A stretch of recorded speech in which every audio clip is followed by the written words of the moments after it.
நீயே மனைவியாக வரும்போது சோகம் கூட சுகமாகும், வாழ்க்கை இன்ப வரமாகும்.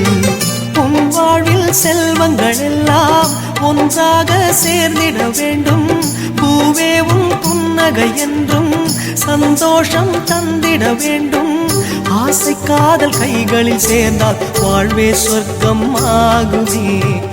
ஆசை காதல் கைகளில் சேர்ந்தால் வாழ்வே சொர்க்கம் ஆகுமே.